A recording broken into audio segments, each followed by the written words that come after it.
second, I had three choices in front of me. Any would clear my path to safety, and all would have rippling consequences.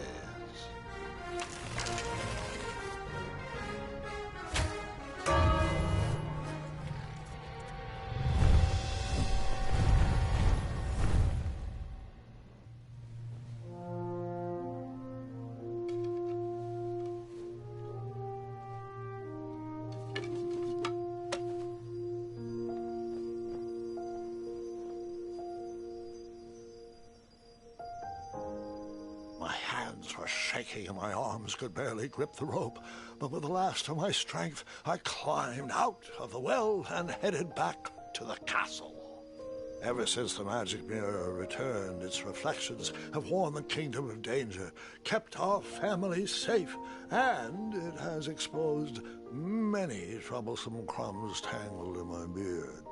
Yeah. King Edward was so proud that you returned his lost treasure that he made you king. Everyone knows that part. Now, can we get back to that dragon? Gwendolyn, there is so much more to my stories than dragons.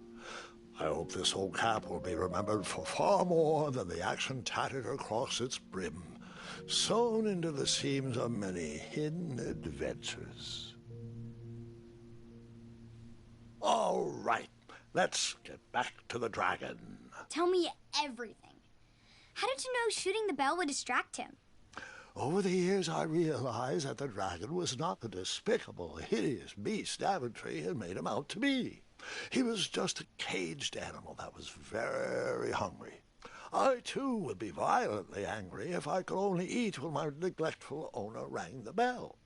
I know it was a sneaky trick, but I certainly wasn't going to set a dragon loose on the town or participate in any more abuse.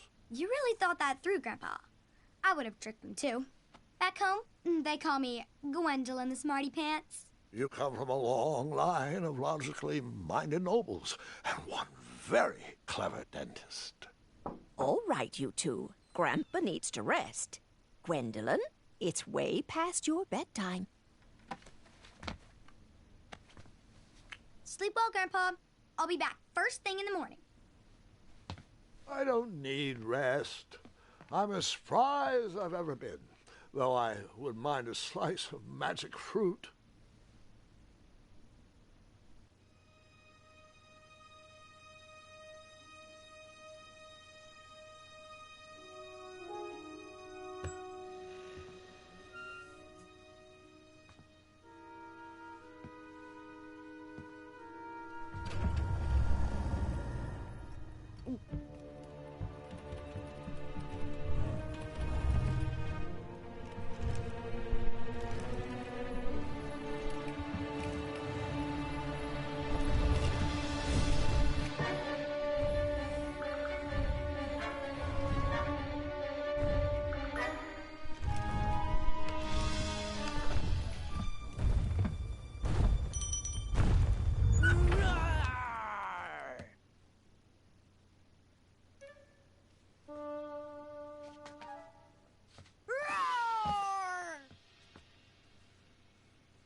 Well, hello, cousin. Guards! I'm glad you're finally here. He's been asking about you for days. I had to sit through the same story 5 times. We got here as fast as we could, and I like Grandpa's stories, especially the ones with dragons. Ah, yes, the legendary beast he outsmarted with its own dinner bell. I don't know if he forgets that I've heard that story before, or if he just doesn't care, but he loves telling it to anyone that will listen. I'm pretty sure I heard the nursemaids telling his same jokes in the hall. Have you heard anything the doctors are saying? Yes, doctors, wizards, magic elves. Grandfather is fine, Gwendolyn. They all say the same thing. He's just old. He still has a few good years left. Look, we're all excited that your family made the trip, but there's no need to worry. You should get some rest. I'm sure you're scheduled for a full morning of Grandfather's hilarious ramblings. Oh, I'm also scheduled for the tournament tomorrow. Ah, yes, the fencing tournament. You'll love it. I'm, of course, favored to win and will make sure you have the very best seat to view my victory. The courtyard would be filled with important people and delicious hors d'oeuvres. Oh, I'm actually competing in the tournament. I had no idea we were hosting a junior tournament. That's incredible. In that case, I will gladly be there to cheer you on and eat delectable appetizers. Nope, no junior tournament. I'll be squaring off against you. I see. Well, perhaps this is the time to stop listening to stories and finally make some of your own. Good night, Gwendolyn. Sleep well.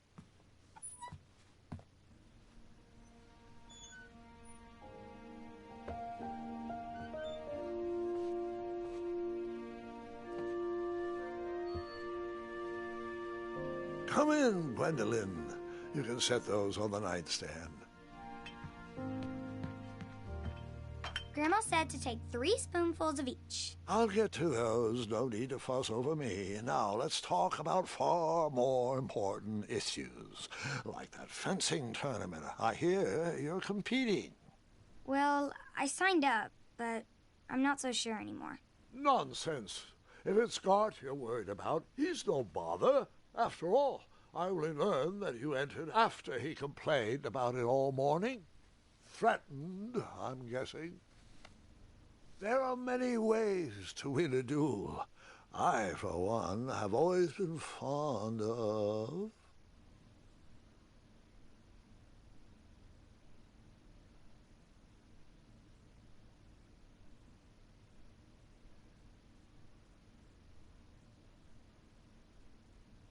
treating my opponents with respect. You'll be surprised what opens up to you. A lovely fellow once told me the fastest way to anyone's heart is through their stomach. Speaking of, that reminds me of a story, one I know you haven't heard before. When I was a much younger lad, before I was a knight, before I'd been to Daventry, and even before I'd seen a dragon. It's a tale about a tournament that changed my life. It is a long story, but I shall tell it briefly.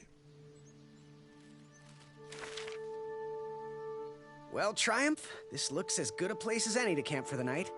Let's rest up. We have a big day tomorrow.